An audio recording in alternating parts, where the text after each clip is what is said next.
Last weekend, I had the privilege to take a few laps around the Summit Point Jefferson Circuit at an SCCA track event in a 1985 Ferrari 308 GTB Quattro Valvole, and I wanted to share the experience with everyone.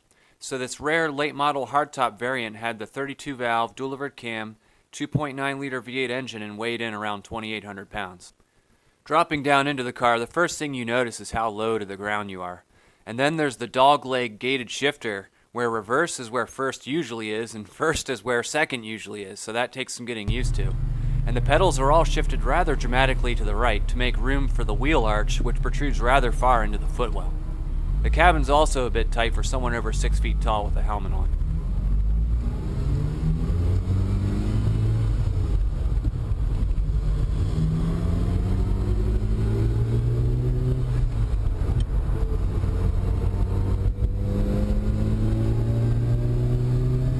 Once underway, the first thing you'll notice is the unassisted steering. Given the lack of weight on the front end, the steering effort is fairly light, but it loads up nicely in the turns and provides ample feedback. When it comes time to slow down, the owner's own words summed it up best: adequate. At least with the street Ferrari pads that were on it. Pedal feel was kinda longish and took significant effort, but the car did stop respectably for just having street pads.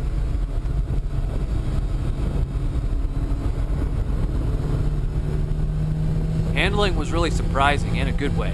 I expected an old Ferrari to be skittish and a handful at the tight, technical, and bumpy Jefferson Circuit. Much to my surprise, it was tight, composed, and responded like a true driver's car. Body motion was well controlled and well damped. Lifting off the throttle taught the line predictably, and trail braking didn't unduly upset the rear end. Mid-corner balance likewise was excellent.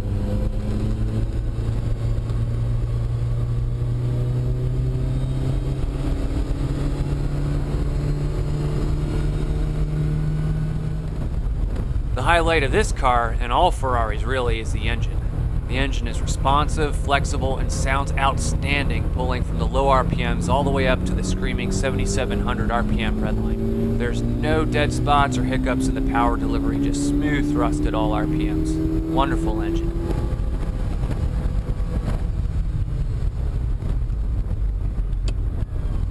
Overall, the driving experience was amazingly analog, so the car provides so much feel and sensations that are woefully absent in modern cars, which are really more designed to isolate the driver from the driving experience rather than to embrace the driving experience.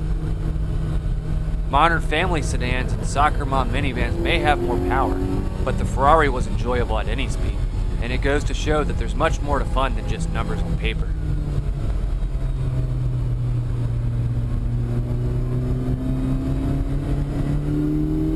With that, let's take a few laps around the circuit.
letting me drive it. Oh yeah, you're absolutely welcome.